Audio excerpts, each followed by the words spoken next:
মুস্তারিন আপুর এই আলু দিয়ে ভাইরাল রেসিপিটা আজকে আমি বাসায় তৈরি করব। আর আমার মনে হয় এটা লুকস দেখে আপনারা চিনে ফেলছেন। আপুর থেকে শুনলাম এটা কোরিয়ান স্পাইসি একটা রেসিপি, আর এই রেসিপিটা অনেকটাই ভাইরাল, তাই আমিও রেসিপিটা করার জন্য তৈরি হয়ে গেলাম। তো ফার্স্টে আমার তো লাগবে আলু, আর এটা যেহেতু আলুর দিয়ে রেসিপিটা তৈরি করা লাগে তাইলে মেইন উপকরণই হচ্ছে এখানে আলু। তো আমি আলুটাকে ভালো করে ছিলে নিয়ে কেটে তারপর পরিষ্কার করে নিচ্ছি।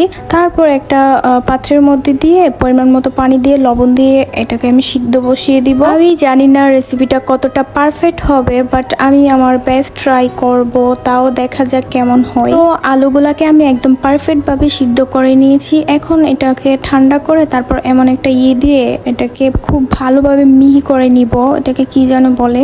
আচ্ছা, এখন আমি সামান্য পরিমাণ লবণ দিয়ে দিচ্ছি। আর যেহেতু আগেও লবণ দিয়েছিলাম তাহলে লবণের পরিমাণটা একটু বুঝে শুনে ইউজ করবেন। তারপর এখানে আমি ময়দা ইউজ করতেছি। এখানে কর্নফ্লাওয়ার দিয়েছিল আপু, তো আমার কাছে নেই, এজন্য আমি ময়দা দিয়েছি। তারপর এটাকে দিয়ে আমি খুব সুন্দর একটি ডো তৈরি করেছি।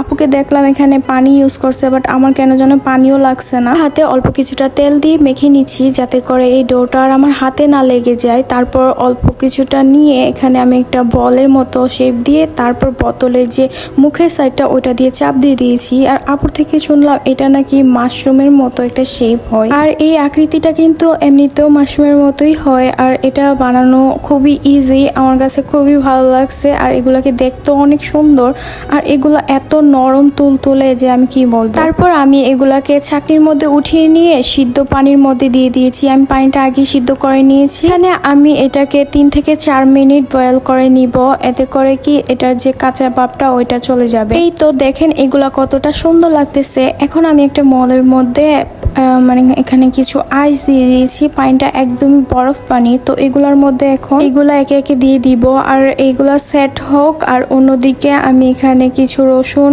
থেতলিয়ে নিয়েছি, প্লাস একটা প্যানের মধ্যে অল্প কিছুটা তেল দিয়ে রসুন কুচিগুলো আমি দিয়ে দিব। তারপর এই রসুনগুলাকে সুন্দর করে ভেজে নিব। আমি মূলত এখানে একটা সস তৈরি করতেছি। তারপর এখানে আমি টমেটো সস দিয়ে দিব, সয়া সস দিয়ে দিব, আর চিলি সস থাকলে এগুলোও আপনারা ইউজ করতে পারেন। আমি এখানে একটা ভুল করে ফেলছি, সয়া সস যখন আমি পরিমাণ মতো দিয়েছিলাম তখনই ঠিক ছিল, তারপর আবার অল্প কিছুটা দিতে গিয়ে আমি এখানে অনেকটাই ভুলে ফেলে দিয়েছি। এখানে খুব বাজে একটা কাজ হয়েছে, দেখলেনই তো এখন আর কি করব।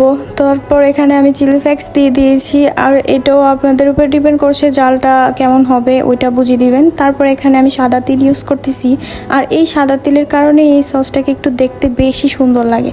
তারপর অল্প কিছুটা ধনিয়া পাতা কুচি দিয়েছি, মধু দিয়ে দিয়েছি। আর মধু না থাকলে আপনারা চিনি ইউজ করতে পারবেন। এই তো আমার এই সসটা একদমই রেডি হয়ে গেছে। তো এখন আমি এগুলাকে সসটার মধ্যে দিয়ে দিব। আর হ্যাঁ, আপনারা তো দেখতেই পেলেন সসে কিন্তু আমি কোনো পরিমাণ লবণ দিই নাই, কারণ সয়া সসে প্রচুর পরিমাণ লবণ থাকে। তো আর লবণ দিলে এটা খেতে ভালো লাগবে না। এখন আমি এই পটেটো মাশরুমগুলোকে খুব সুন্দর করে সসটার সাথে মাখিয়ে নিব।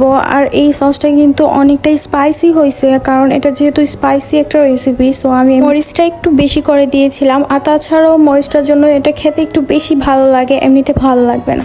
সো এখন আমার এই রেসিপিটা একদমই ডান। আপনাদের কাছে কেমন লাগছে অবশ্যই আমাকে কমেন্টে জানাবেন। আমার কাছে তো এটা খুবই ভালো লাগছে। এইটা দেখতে যতটা লোভনীয়, খেতেও এতটাই ভালো, কিন্তু তাও আমি আর নেক্সট টাইম ট্রাই করব না। ওকে, সবাই ভালো থাকবেন। আল্লাহ হাফেজ।